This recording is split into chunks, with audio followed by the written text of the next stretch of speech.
예, 오늘은 이사야 61장 보도록 하겠습니다. 이사야 61장. 예, 60장에서는 예수 그리스도가 이 땅에 오시면은 이스마엘도 이방인도 그 성령님의 그 은혜 속에서 주의 영이 이 세계 열방의 모든 영혼들을 불러들일 것이다. 오늘 61장에서는 보다 더 구체적으로 우리의 영혼이 상한 우리의 영혼이 어떻게 예수 그리스도의 나라로 세워져 가는가에 대해서 또 설명하고 있습니다.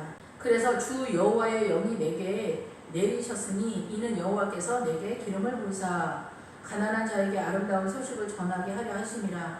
나를 보내사 마음이 상한 자를 고치며 포로된 자에게 자유를, 갇힌 자에게 노임을 선포하며. 네, 그래서 예수 그리스도께서 이 땅에 오시는 내용을 이야기하는 거여서 내게라고 하는 것은 이사야 선지자를 말하는 것이 아니라 이 앞부분에서는 이사야 선지자를 말하는 부분도 있지만 특별히 60장이나 61장은 예수 그리스도의 이 땅에 임재하신 그런 상황이기 때문에 예수 그리스도 자신을 말하는 거예요. 그래서 예수 그리스도 자신에게 아버지께서 그 성령을 부어주시고 아버지께서 예수님을 통해서 일하실 때 이 세상이 어떻게 구원이 펼쳐져 가는가에 대해서 선언을 하고 있습니다.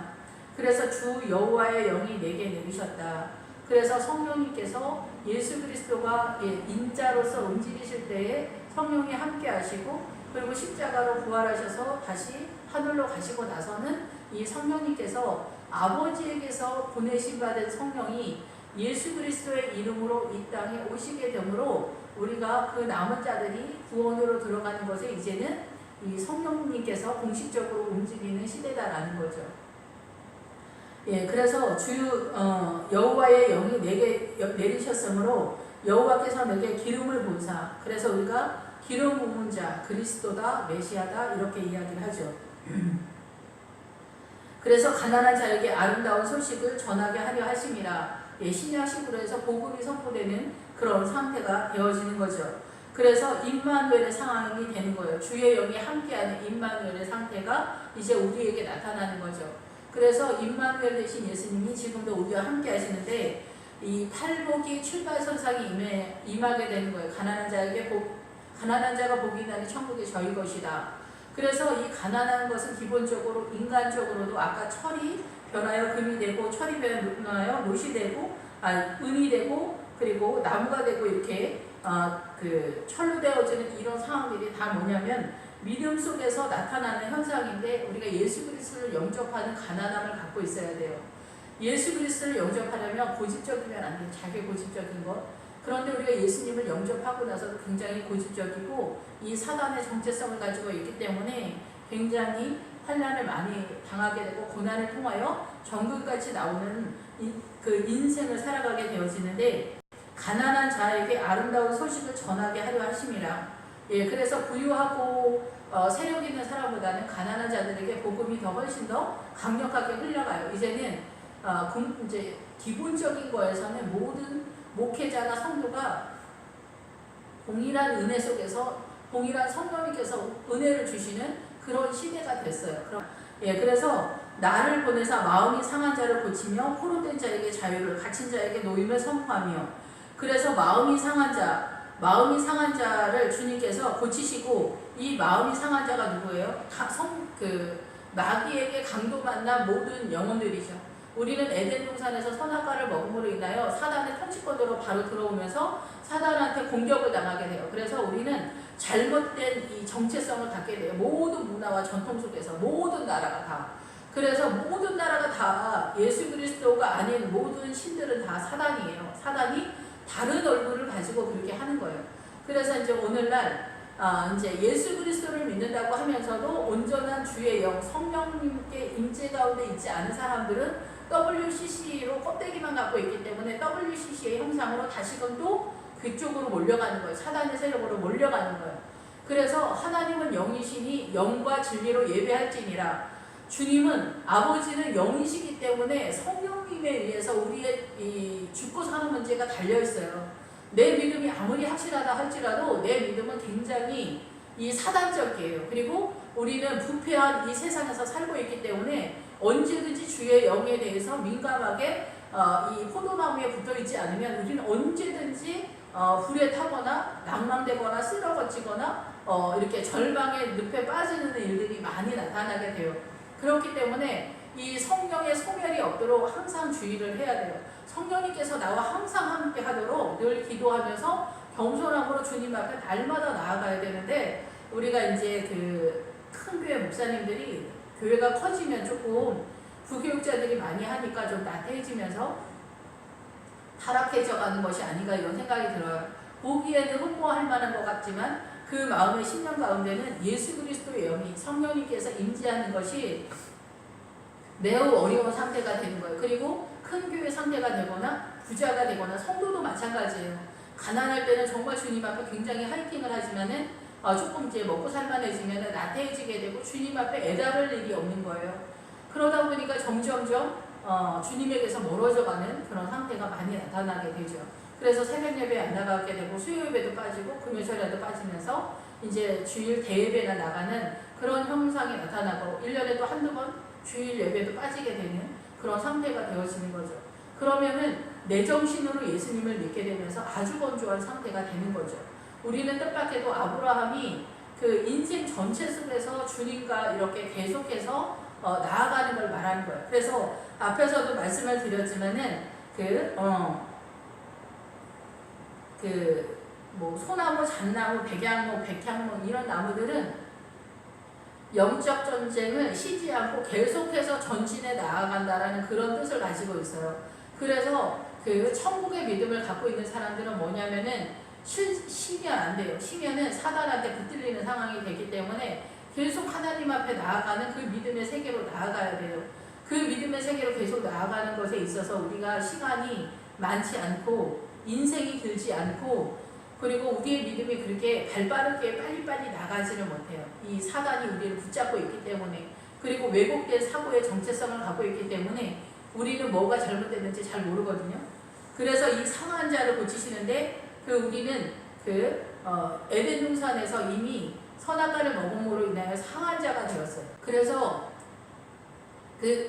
선한 사마리아 사람에서 강도 만난 자, 사단한테 강도 만난 그 사람의 영혼을 고칠 수 있는 것은 유일하게 포도주와 기름이에요. 그래서 포도주는 예수 그리스도의 십자가고 기름은 성령님이잖아요. 그래서 예수님의 십자가로 우리가 제사함을 받고 성령님으로 인하여서 우리가 주님 앞에 나아가는 거예요. 아버지 하나님이 영이시다라는 것을 꼭 기억을 하셔야 돼요. 목회자들 중에서 성령님 얘기 나오면 경계하시는 분들이 있는데, 성령님 얘기하고 막 이러면은 이단 아니냐, 뭐 무당처럼 예수를 믿는다 이렇게 생각하시는데, 성령님께서 우리를 인도하지 아니하시면 우리는 한 발자국도 주님을 알지 못해요. 그냥 내 정신으로 그냥 주님을 믿는 것 같은 거지. 이 차이를 성령님 안에 들어가야만은 깨달을 수가 있는 것이죠. 그리고 포로 된 자에게 이 사단이 우리를 꽁꽁 묶었어요. 그래서 구약에서 여호수아에 보면은 우리가 동굴에 들어가 있는 것처럼 깜깜한 어둠 가운데 있는 상태다라는 것들이 나오거든요. 그래서 포로 된 자에게 우리를 아예 묶어버렸어요. 그래서 우리는 이 사단한테 묶임되어서 우리의 눈이 닳지를 못하는 거예요. 어떤 사람은 보고 어떤 사람은 덜 보고 이게 아니에요. 우리는 선악과를 따먹고 에덴 동산에서 이 사단의 문화권 속으로 사단의 통치권으로 들어왔기 때문에 이 사단적 눈을 누구나 다 갖고 있는 거예요. 문화 전통 속에서 남편은 하늘이고 아내는 뭐 이러고 그래서 아내한테 말대꾸한다. 이런 것들이 다 죄라는 것을 생각하는 사람 아마 아무도 없을 거예요. 양반 쌍놈 그리고 사장님이 종업원에 함부로 대하고 이렇게 하는 것들이 다 죄라는 거를 생각을 못하는 거예요. 근데 이게 어디서부터 파생이 되냐면은 남편과 아내가 주종의 관계로 이루어지는 것서부터 이 죄가 강까지 흘러가는 거거든요. 그래서 남편과 아내가 원래는 이 선악과를 따먹기 전에는 아내가 이 남편의 수하에 들어간 상태가 아니거든요. 그런데 우리는 그 수하에 들어간 상태로 지금도 예수 믿는 사람들이 그대로 유지하면서 가는 거예요. 이 기득권을 내려놓지 않는 거예요. 이 기득권을 내려놓는 영적 전쟁이 어디냐면은 창세기에서 아브라함의 믿음이 그와 같이 나타나게 되는 거예요. 뜻밖에도 우리 안에 있는 이 고집과 이 사고와 이 문화와 이 전통, 이 모든 것들 속에서 우리는 형성되어 있어요. 나는 뭐 착한데 이렇게 생각하지만은 천만의 말씀이에요. 북한에 있는 사람들 거의 탈북하신 분들이 20세 이후가 되면은 20세까지도 좀 괜찮을 것 같은데 한 30세 정도에서 오신 분들 이렇게 얘기해 보면은 거의 대부분이 아직도 이 사고관이 북한식 사고예요. 그리고 이 20세 밑으로 이렇게 정확하다 100% 그런 건 아니지만 20세 밑으로 있는 이렇게 청소년이나 이렇게 거의 청소년에 준한 사고를 갖고 있는 나이대의 사람들이 오면은 이 한국과 동화가 돼요. 그리고 북한의 기억을 또 갖고 있죠. 북한의 사고를 갖고 있단 말이에요. 그래서 여기 남한에 탈북하신 지 30년이 되신 분들도 30년이 되셨는데도 이 북한에 있는 것처럼 이 사고를 하신 분들이 많이 있어요. 그만큼 이 사고가 그렇게 중요한 거예요. 그리고 어려서 이렇게 가정 환경이 안 좋은 데서 이렇게 자란 아이들이 건강하지 못한 마음의 상태를 갖고 있는 것처럼 북한에 있는 사람들이 건강하지 못한 상태에 많이 있단 말이에요. 그래서 북한에서 그 마약이 이렇게 병원이 잘 안 되니까 마약으로 막 임시방편으로 많이 먹던 습관이 있어서 한국에 와서 살기가 힘들잖아요. 남한 사람들도 다 힘들고 사는 게 힘드니까 그렇게 생각이 되는 거예요. 마약을 가지고 와서 팔면 되겠다 이런 생각을 해서 그 감옥에 가면은 그 탈북자들이 그래도 2~3명씩 꼭 있다는 거예요. 왜 그러냐면은 그 사람들도 이렇게 사는 게 힘든데 내가 배운 게 그런 식인 거죠. 이게 마약을 해서 하는, 그래서 중국에서 마약을 들여오다가 이렇게 걸려서 잘할 수 있을 거라고 생각을 했지만 다 마약에 걸리는 거죠. 또 시댁에서는 시댁의 절대 권력 속에서 이 그 며느리들을 이렇게 또 잡고 막 이렇게 한국식으로 막 우기옥 따짐으로 막 밀어넣는 그런 행동들을 많이 하시더라고. 베트남에서 왔는데 한국식으로 막 밀어붙는다든가, 베트남 며느리가 커피를 아침마다 먹는데 왜 아침마다 커피를 먹냐 이렇게 하고, 왜 밥을 안 먹고 뭐 어느 나라는 빵을 먹냐, 며느리가 와서 빵만 먹는다고 이렇게 한다던가, 이런 것들은 안 되는 거죠. 이제 며느리도 좀 지나면 먹게 되어 있어요, 밥을. 그런데 그거를 오늘 당장 해야 된다 막 이렇게 하시는 거예요. 이런 것들이 다 죄인 거예요. 왜냐하면 내가 주인이기 때문에 그런 거예요. 내가 시어머니니까 시댁에 맞춰야지. 이 가난한 나라에서 한국으로 시집 왔으면 맞춰야지 막 이렇게 잘못된 생각하는데, 그것이 다 왜곡된 사고 속에서 흘러가는 거예요. 그것이 상한자예요. 내가 연약할 때는 내가 당하는 입장이고, 내가 센 것 같을 때는 내가 공격하는 세력이 되는 거예요. 당하면서 영혼이 상대가 되고 상한자가 되는 거고, 이 위쪽에 있다라고 생각하는 양반, 뭐 귀족, 이런 사람들, 돈 많은 사람, 이런 사람들이 어떻게 해요? 공격하는 거예요. 얼마 전에 그 기업의 어떤 사모님이 그 일하는 사람들한테 함부로 대하는 것들이 많이 나왔는데, 그런 것들이 살인이나 강도보다 훨씬 더 많은 죄들이 강같이 흘러가는 그런 상태라는 거예요. 그러면 그 사람만 그러냐? 그렇지 않아요. 이 가정마다 이제는 각 가정마다 이 공동체의 문화가 아니죠. 옛날에는 다 시골 동네처럼 이 동네 사람들이 다 아는 문화였었는데, 지금은 각 아파트처럼 이렇게 다 단절된 문화 속에서 살고 있기 때문에 그 집안마다 카메라를 들이대면 굉장히 이상하게 사는 사람들이 굉장히 많잖아요. 아내한테 아침마다 밥 식사 때마다 12가지 음식을 차려야 된다 이렇게 하시는 분들도 있단 말이에요. 그럼 이런 것들이 엄청난 죄라는 거를 본인은 모르는 거야. 남편이 힘들게 돈 벌어오니까 집에서 놀면서 뭐해? 밥이나 해야지.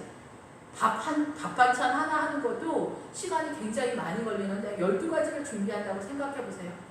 이런 것들이 얼마나 많은 수고와 애다름이 있겠나, 이런 것들을 생각을 전혀 못하는 우리의 사고가 있단 말이에요. 그래서 우리는 우리의 죄가 이 생각하는 거, 내 행동하는 거 하나하나 자녀들에게 함부로 대하고 자녀들을 몰아붙이는 것, 나의 욕심을 위해서 내가 해내지 못한 것들을 이 자녀들에게 내가 다 공급을 해서 그렇게 해야 되겠다 이렇게 하지만 자녀들은 죽을 지경에 있다라는 걸 모르는 거예요. 이런 것들이 여자, 남자, 여자가 이 남편의 소화에 들어가면서 사단의 권력 체계가 된 거예요. 그러면서 이 사단의 마음이 남자만 그런 것도 아니고 여자만 그런 것도 아니고 누가 더 이 위에 있는 위치에 있는 것 같냐에 따라서 우리의 마음이 사단적으로 발동을 해서 뭐 무시하는 거, 모든 것에 있어서. 옷 잘 입는다, 나 약간 옷에 있어서 센스 있다라고 하는 사람들이 있는데, 이런 사람들은 옷 못 입는 사람 무시하고, 자기가 날씬하다, 뚱뚱한 사람 무시하고, 이런 것들이 다 연결되어 있는 거예요. 그래서 내가 이 인간관계에서 남편과 아내가 주종의 관계인데 다른 사람한테 주종의 관계의 마인드를 적용하지 않을 수 있는 사람이 있나요? 다 이런 식으로 이렇게 눈이 다 적용이 되기 때문에 우리는 완전한 죄인인 거예요. 그리고 착하다라고 생각하는 사람은 절대 복종을 해주는 엄마들이 이것도 잘하는 거냐? 이것도 잘하는 게 아니라는 거예요. 그런데 이렇게 복종을 해주면은 이게 그 평지풍파는 일어나지 않죠. 많이.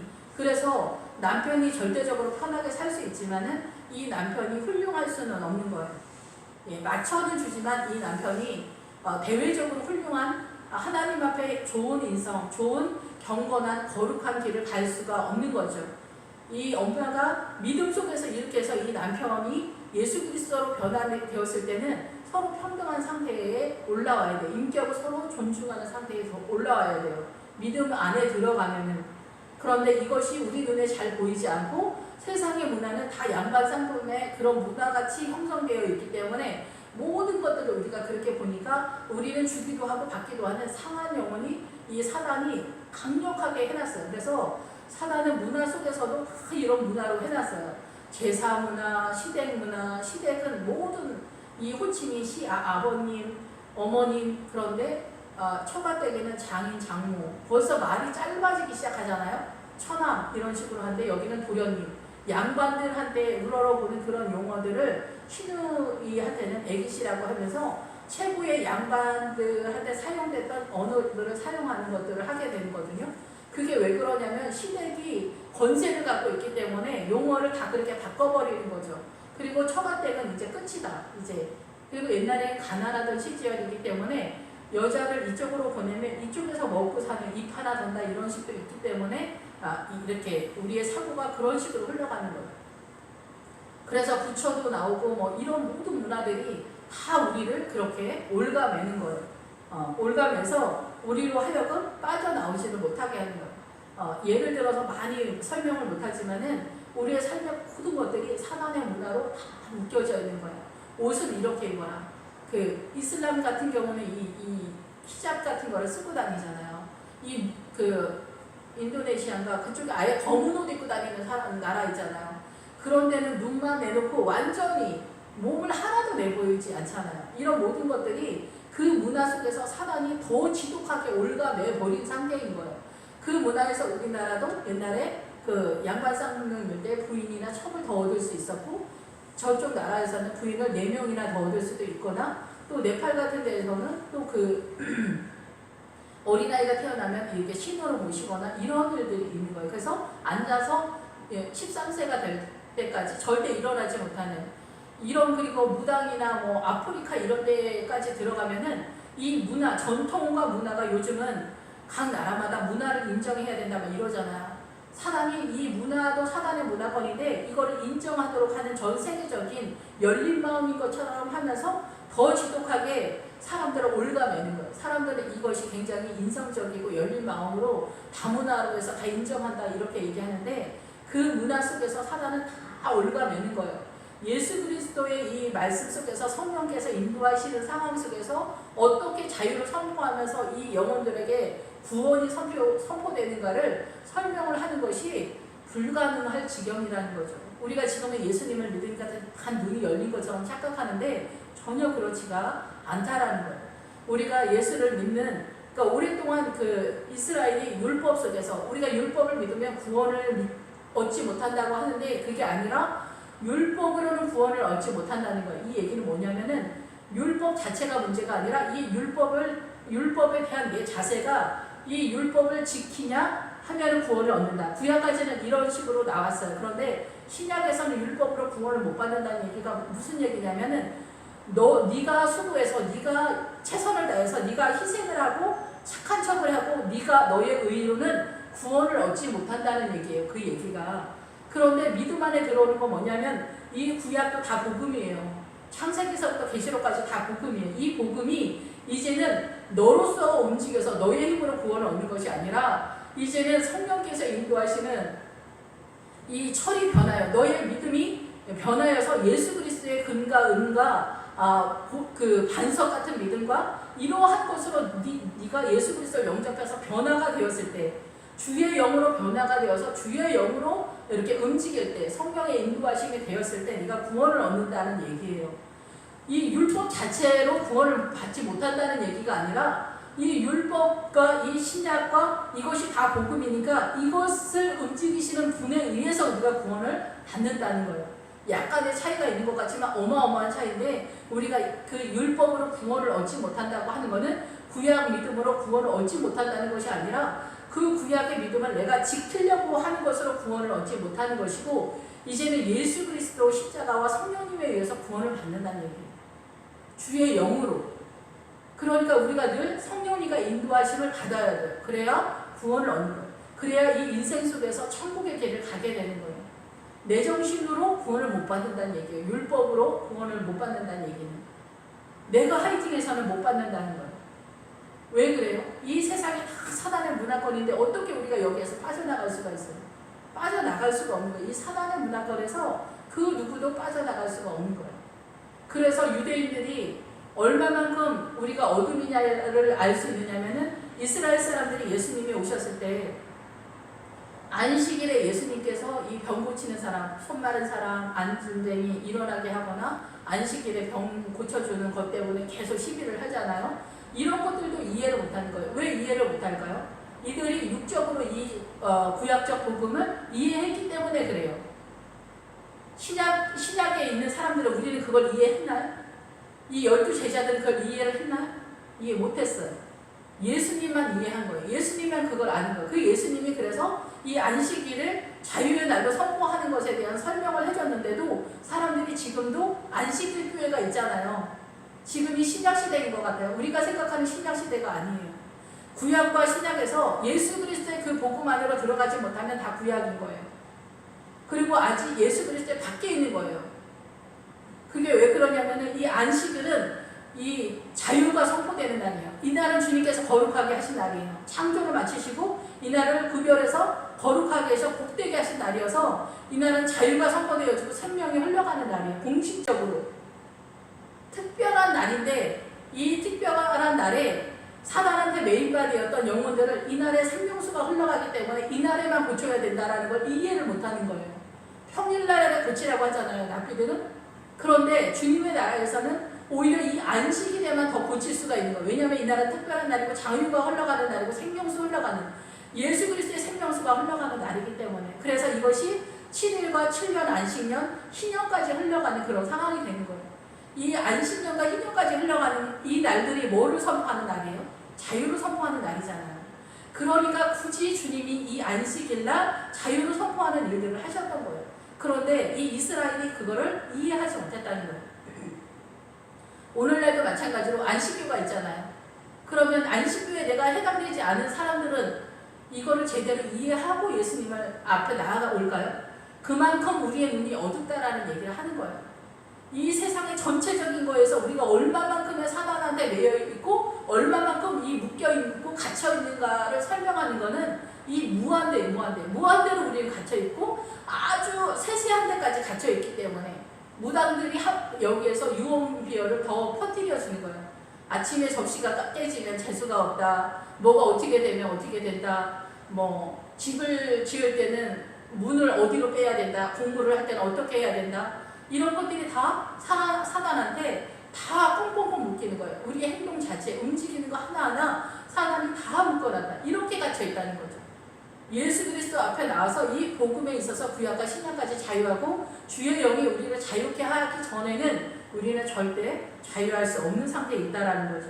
갇힌 자에게 노임을 선포하며 그래서 이제 예수 그리스도의 십자가로 인하여서 우리는 이 얽혀 매여 있는 이 모든 것에서 자유가 선포되는 거예요. 우리가 이 성경을 얼마만큼 이해하느냐, 얼마만큼 깨달았느냐, 주의 성령과 얼마만큼 동행하느냐에 따라서 비례한 그 분량만큼 우리가 자유와 노임을 갖게 되는 거죠. 이 땅에서 우리가 완전한 데까지 나아가지 못하겠죠. 천국에 완전히 죽었을 때에야 완전하지만 주님은 이 땅에서도 완전함을 요구하세요. 거기까지 와라. 그게 뭐냐면 샬롬이에요. 예루살렘이 그 평화의 터인데 그 예루살렘의 믿음이 그 샬롬의 믿음을 요구하는 거예요. 그래서 예루살렘까지 간 사람들이 그거는 평화라는 뜻도 있지만 완전하다라는 뜻도 있거든요. 완전해진다는 거예요. 주님과 나 사이에 막힌 담이 풀어진다는 거죠. 그래서 이 눈이 밝아지는 거는 이 성경을 깨닫고 주의 영이 우리와 함께해서 우리가 사단한테 얼마만큼 매이고 갇혀있고 눈이 어둡고 이 문화에서 사단의 문화권 속에 있는가, 이런 것에 대해서 자유해야 돼요. 예수 믿는 사람들이 산소에 자주 간다거나 이렇게 하는 것들은 뭐예요? 미신에 매여 있는 거죠. 예수 믿는 사람들이 왜 산소에 자주 갈까요? 어쩌다 한번 몇 년에 한 5년에 한 번 찾아갈 수도 있을 수도 있겠지만 찾아갈 필요가 뭐가 있어요? 찾아갈 필요가 없는 거예요. 그냥 거기 추억으로 아버지나 어머니의 산소가 있으니까 한두 번 찾아갈 수 있지만은 그것이 중요한 게 아닌 거예요. 옛 추억을 생각할 수는 있지만 거기에 누가 있는 게 아니라는 거죠. 근데 사단적으로 매이면 어때? 우리는 거기 아버지다, 아버지라고 생각하는 거예요. 이 묘를. 그러니 어떻게 해야 돼요? 죽은 다음에 미안한 것도 많고 그러니까 더 이렇게 우상적인 그런 상태가 되는 거예요. 추도 예배도 다 같은 맥락이에요. 자유하지 못하니까 옆으로 빠진 거죠. 추도 예배는 자유하지 못하는 믿음이니까 주님 앞에 아니라고는 하는데 어정쩡하니까 옆으로 빠진 게 추도 예배예요. 그런 상태로 우리가 있다라는 거죠. 이러한 것들이 우리에게 다 얽매이고 있는 거예요. 그래서 조상을 잘 모셔야 된다고 무당들이 그런데 다른 나라 조상 모시지 않는 나라들은 그럼 어떻게 됐을까요? 뭐 조상한테 제사를 지내지 않으면 다 굶은 조상이 온다. 이런데 이게 사단이 전략적으로 전 세계의 그 문화권 속에서 우리를 속이고 있는 거예요. 조금만 생각하면 금방 알 수 있는 일들이죠. 그래서 예수 그리스도가 오고 주의 영이 이 상한 자, 갇힌 자, 포로된 자, 이거를 자유하게 하는 분은 누구냐? 예수 그리스도의 십자가로 들어가서 주의 영이 하는 거예요. 성령님께서 하는 거예요. 예수님의 십자가를 믿음으로 주의 영이 하는 거예요. 하나님은 영이시니 꼭 기억하셔야 돼요. 하나님은 영이시니 영과 진리로 예배를 드리는 거예요. 영과 진리로. 진리는 예수 그리스도 자체잖아요. 예수 그리스도에 대한 믿음이 있을 때 성령님과 함께 아버지 앞에 나아가는 거예요. 그것이 예배예요. 그러니까 여러분이 주의 영과 함께 이 여러분의 일상의 삶 속에서 함께하지 않았으면 여러분의 예배가 되지 않는 상태라고 볼 수가 있는 거죠. 그러나 이 예배 속에서 이 주님의 은혜가 흘러가면서 내가 더욱더 주님께 가까이 갈 수 있는 그런 계기가 되긴 하지만은 온전한 믿음, 온전한 예배가 안 되는 것이 보통 이 성도들 속에서 허다하다라는 거죠. 여호와의 은혜의 해와 우리 하나님의 보복의 날을 선포하며 모든 슬픈 자를 위로하되 예, 여호와의 은혜의 해와 우리 하나님의 보복의 날을 선포하며 모든 슬픈 자를 위로하시는데 모든 슬픈 자를 주님께서 위로하시지만은 보복의 날을 선포한다. 이 보복의 날을 선포하는 이 말씀도 우리식의 보복의 날이 아니에요. 우리는 보복을 하면은 누가 나를 욕했거나 아니면 나를 핍박했거나 그랬으면은 주님 저 사람 안 좋은 일이 생기게 해주세요. 주님이 손봐주세요. 심판해주세요. 이렇게 하잖아요. 그런데 여기에서 보복의 날은 그게 아니라 사단의 통치권이 있고 예수 그리스도의 통치권이 있는데 이 사단의 통치권은 이 앞에서 말했던 것처럼 우리를 상하게 해요. 우리를 하관하게 하고 슬프게 하고 탄식을 하게 하고 근심을 하고 염려하고 미워하게 하고 이렇게 하거든요. 그런데 주님이 보복하는 날이에요. 주님의 통치권으로 이 사단을 보복하는 날이에요. 그러면 주님이 보복하는 날은 어떻게 나타나겠어요? 사단처럼 누구를 죽이거나 없애는 것으로 나타나는 것이 아니라 하나님은 하나님의 나라를 선포하는 게 보복의 날인 거예요. 그러니까 당연히 예수 그리스도가 이 땅에 오는 것이 보복인 거예요. 사단한테는. 사단은 악한 것으로 다스리지만 예수님은 생명으로, 사단은 사망으로, 도둑으로 우리의 생명을 강구짓하는 것으로 우리를 다스리지만은 예수님은 우리의 생명을 살리려고 하시기 때문에 사단이 우리를 공격하고 상하게 하고 포로로 되어 있는데 이 보복의 날은 예수님이 오시는 것이 보복의 날인 거예요. 예수님이 등장하고 예수님의 십자가가 예수님이 이 땅에 오셔서 우리의 죄를 속량해 주시는 것이 사단에게 보복의 날이에요. 죄가 해결이 되면 사단을 공격하지 못해요. 그래서 앞에서도 말을 했지만은 우리가 슬픔의 날이 끝날 것이다 할 때 끝날 때가 샬롬이에요.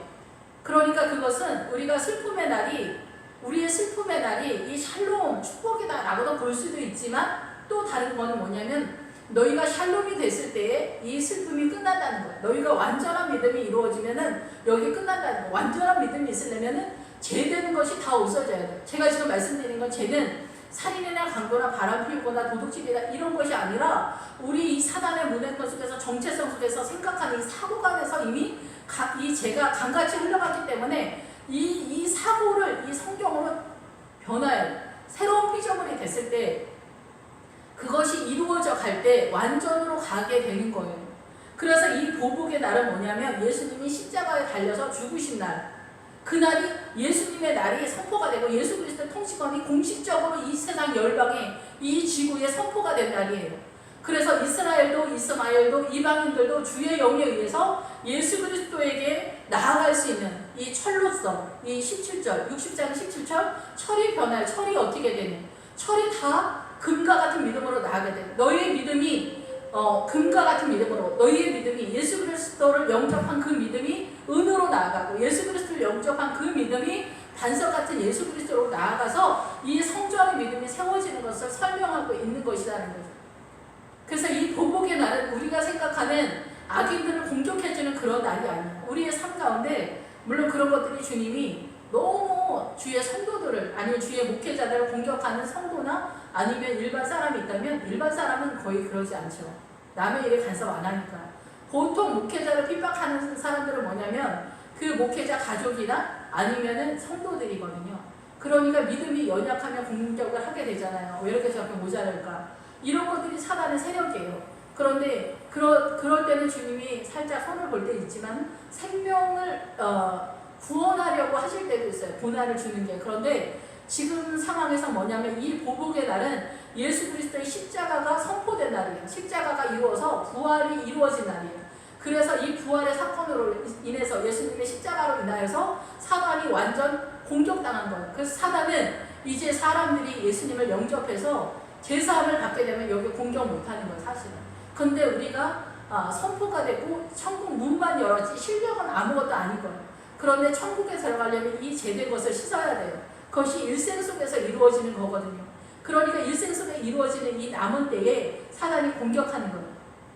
예수 믿지 않는 사람들은 아예 이 사단의 세력들인 거니까 뭐 그대로 가는 것이죠. 믿음이 별로 없어도 사단의 한테 와에 장악당한 그런 상태다라고 볼 수가 있는 거죠.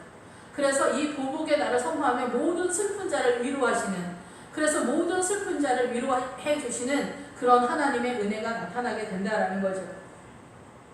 예, 그래서 무릇 시온에서 슬퍼하는 자에게 화관을 주어 그 죄를 대신하며 기쁨의 기름으로 그 슬픔을 대신하며 찬송의 옷으로 그 근심을 대신하고 그들의 의의 나무 곧 여호와께서 심으신 그 영광을 나타낼 자라 일컬음을 받게 하려 하심이라.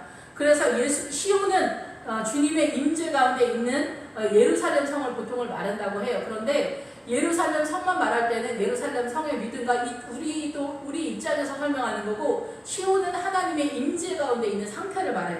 그래서 그 시온에서 슬퍼하는 자에게 화관을 준다. 이제는 이 화관은 영광과 아름다움에, 믿음의 영광과 아름다움으로 이제 나아갈 수 있다는 거예요.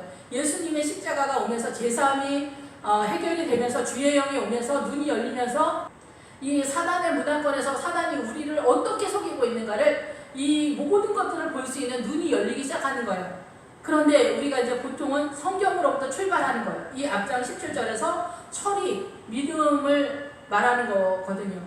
우리의 입장에서 주님을 먼저 보기 때문에, 제된 입장에서 주님을 보기 때문에 우리 입장에서 보는 눈이 완전치 않아서 철로 표현을 하는 거예요.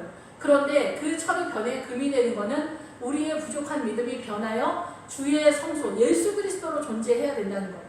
금과 은과 이와 같은 것들이 예수 그리스도인 거잖아요. 그래서 기쁨의 옷을 입고 죄를 대신하여 기쁨의 옷을 입는 거예요. 우리의 이 삶이, 우리는 똑같이 사단의 문화권 속에서 슬픔과 탄식 속에서 어우러지면서 폭풍 같은 삶을 살아가고 있고 쓰나미 같은 삶을 살아가고 있지만 우리는 이거에 공격당하지 않는 거예요. 우리는 하나님의 나라에 살고 있기 때문에 그런 거라는 거죠. 그래서 믿음이 점점 세져가면은 온유한 자는 복이 있나니 저가 땅을 기업으로 얻을 것이라. 너의 믿음이 하나님의 나라가 이제 자리 잡았다라는 거예요. 하나님의 나라가 자리를 잡아서 굳건해진 상태가 되는 상황이다라는 거예요. 그래서 근심을 대신하시고 그들의 의의 나무, 곧 여호와께서 심으신 의의 나무, 하나님께서 심으신 의의 나무, 우리가 예수 그리스도를 믿음으로 의가 선포되면서 이 주의 영과 동행하면서 온전히 이루어져가는 기름과 포도주로 우리를 치료하시는 주님의 은혜로 나아가게 되는 거죠. 그러한 성도들을 일컬어 주님 아버지께서 의의 나무다라고 이렇게 선포하는 거예요.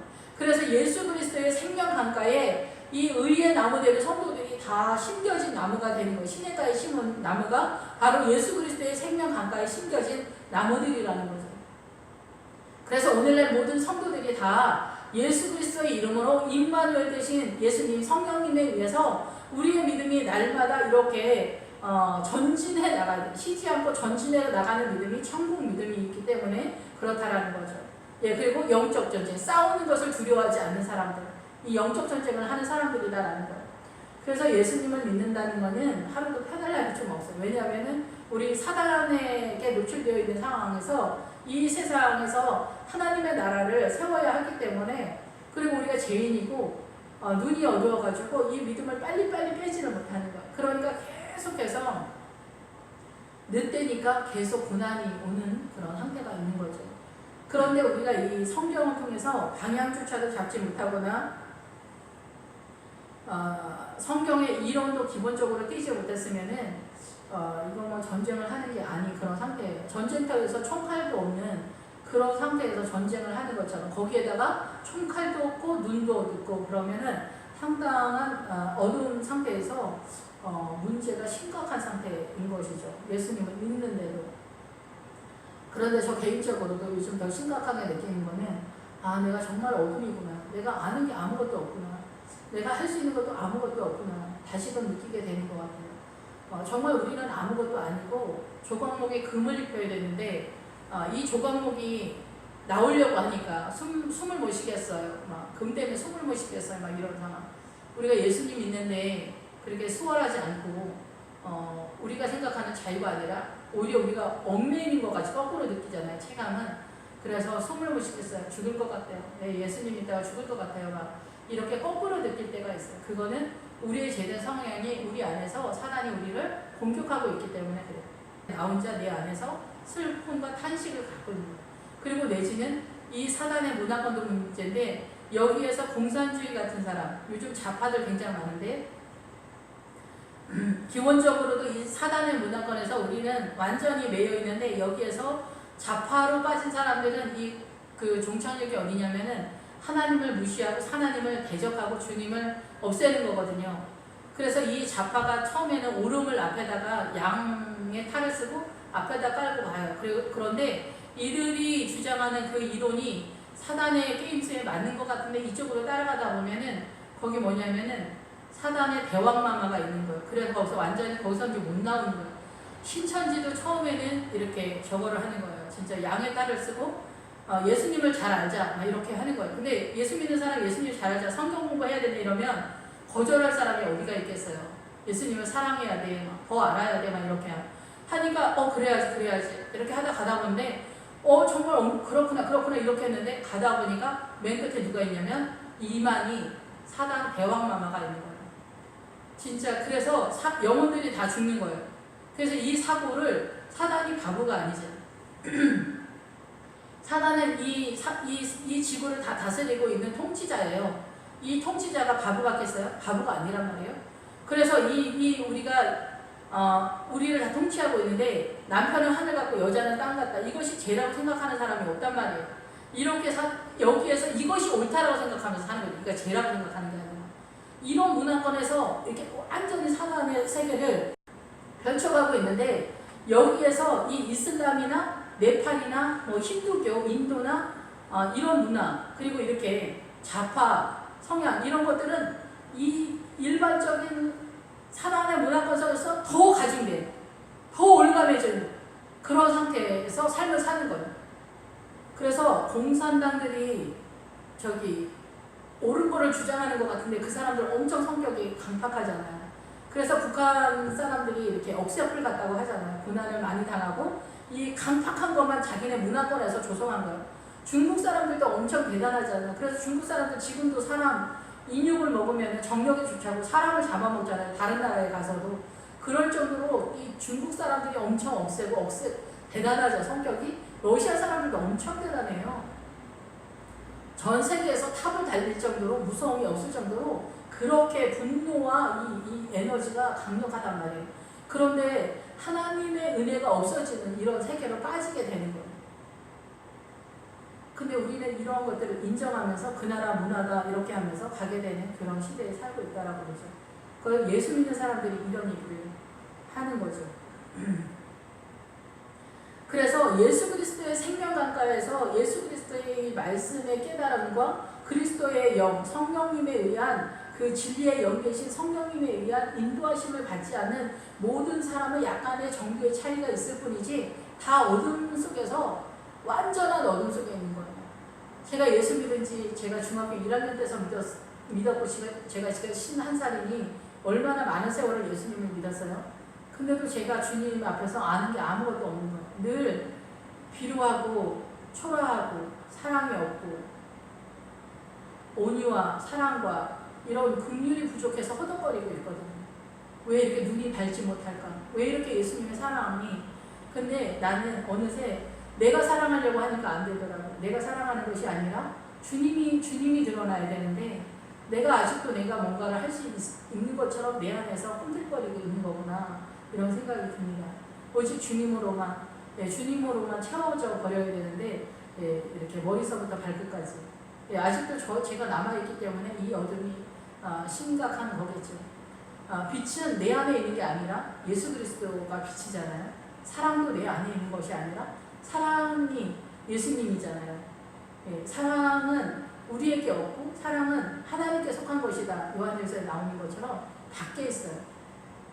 우리가 사랑하는 것은 성도로 사랑하는 거고 사랑은 주님께 속한 것인데 내가 사랑하려고 하니까 안 되는 것 같아요. 어쨌든 저도 이 어둠에서 이렇게 헤매고 있고 아무것도 몰라서 탄식을 하고 있습니다. 근데 우리가 아무것도 모르고 있다는 것은 알지 못해서 문제인 것 같다라는 생각을 또 하기도 하고 어쨌든 그런데 우리가 예수 그리스도의 의의 나무가 되어서 이제 예수님 때문에 그리고 성령님 때문에 주님 앞에 나아가는 이 예수 그리스도의 생명 강가에서 심겨진 나무가 되어서 주님과 함께 희노애락을 인생 가운데서 하는 것입니다. 사랑하는 주님을 우리가 더 많이 사랑하고 사랑하는 주님께 시험 들지 않고 사랑하는 주님을 더 사랑하는 그러한 저와 여러분 되기를 바랍니다. 기도하겠습니다.